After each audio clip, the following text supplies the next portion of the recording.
my name is Tara Ellis. It's April 21st, 2020, and I'm going to be talking to you today about the safety in the early childhood education environment.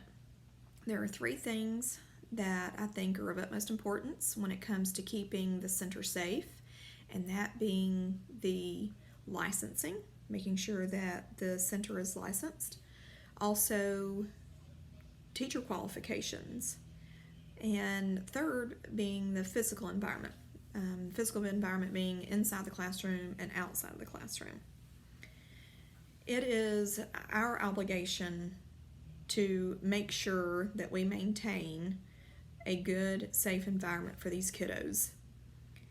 So I'm going to talk to you about these three things a little bit more in depth through this video.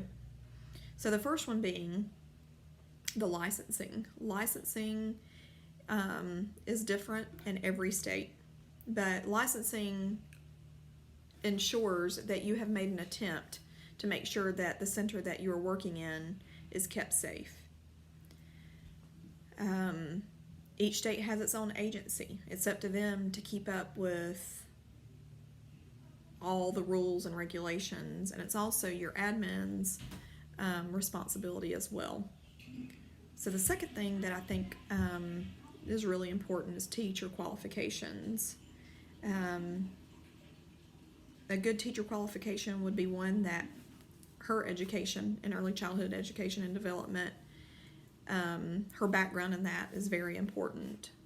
It's important to her or him to make sure that they're communicating with the family or whomever the child's caregiver is, and keeping up that communication. Knowing that there's going to be diversity in the classroom and knowing how to handle that.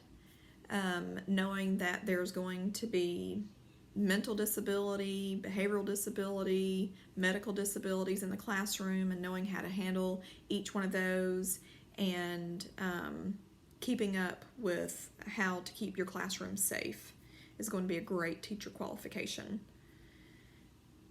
Also a teacher that knows how to keep her physical room that she's in each and every day with these kids, how to keep it safe and what's required of that, and also out on the playground or even on field trips, how to keep all that safe, what the teacher-child ratios should be when it comes time to do a field trip, or maybe even a little lab or something within the classroom. She or he needs to know what it takes to keep every bit of that safe. The third thing I would like to talk to you about is the physical safety of the classroom and the playground or wherever it is that you might be.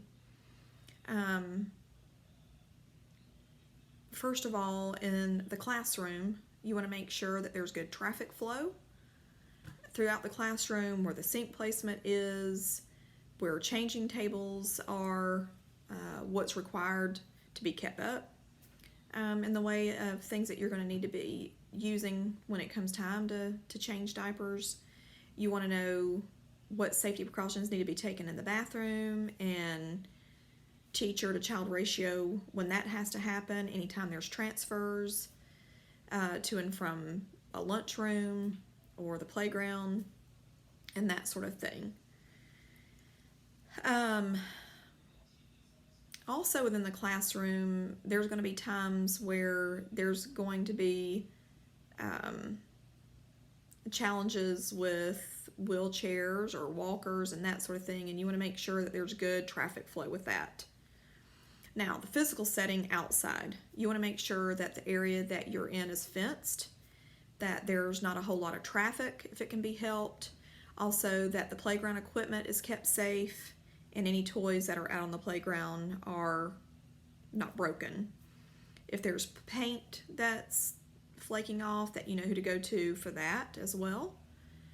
And I think that, if you really focus on these three things, that you'll really make sure that the environment is safe, and that will be a good environment to work in and a lot less stressful for the worker. I hope you find this video educational, and know that I really enjoyed making it. And we'll be talking at you later. Thanks. Bye.